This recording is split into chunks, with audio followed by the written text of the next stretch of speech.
লাভিয়াপ্পা ট্রেলারটা দেখলাম, যেটা হচ্ছে তামিল ফিল্ম লাভ টুডে তার অফিসিয়াল হিন্দি রিমেক। এবারে লাভ টুডে আমি দেখেছি, নেটফ্লিক্সে অ্যাভেলেবেল আছে। ব্যাপক একটা সিনেমা।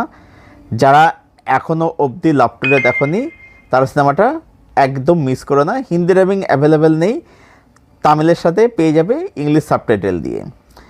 এবারে লাভিয়াপ্পা ট্রেলারটা দেখলাম, তো ট্রেলারটা আমার কীরকম লাগলো সবার প্রথমেই বলবো ট্রেলারটা দেখার পরে যে এই যে সিনেমার নাম রাখা হয়েছে লাভিয়াপ্পা, এই লাভিয়াপ্পা নামটা চেঞ্জ করে না করা হচ্ছে চুতিয়াপ্পা।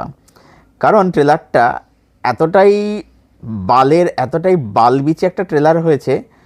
প্রথম কথা হচ্ছে যে বলিউড তো জীবনেও শুধরাবে না এই বালের রিমেক করার চক্করে।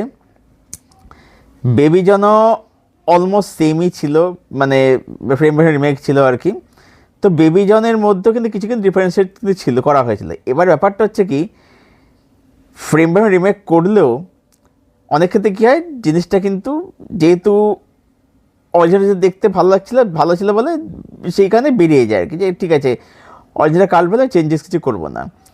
সালা এখানে কমেডি তো ওয়ার্ক করছেই না, ফ্রেম করেও কিছু লাভ হচ্ছে না, একটা লাইন্স ওয়ার্ক করছে না, পারফরমেন্স তথই বছর জঘন্য ঝাঁটের পারফরমেন্স লাগছে পুরো একদম।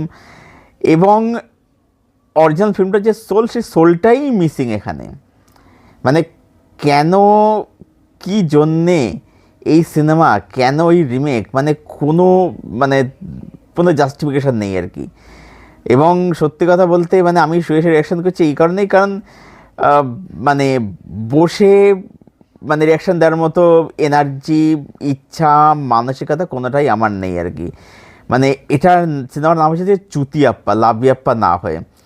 আর প্রথমত খুশি কাপুর তো অ্যাক্টিং করতে পারে না, দ্বিতীয় কথা জুনেদ খানকে মহারাজা তাও দেখতে ভালো লেগেছিলো, ভালো কাজ করেছিল। এখানে তাকে দেখতে আমার বড় মতো লাগছে, অদ্ভুত লাগছে দেখতে আর কি। একদম বসে না ট্রেলারটা দেখে।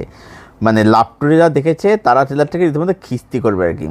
তো তোমরা কমেন্ট করে জানো তোমাদের ট্রেলারটা কীরকম লাগলো। আর এরকম সহজ পেতে চাইলে সাবস্ক্রাইব সিনেগান YouTube channel. Thank you so much, bye by.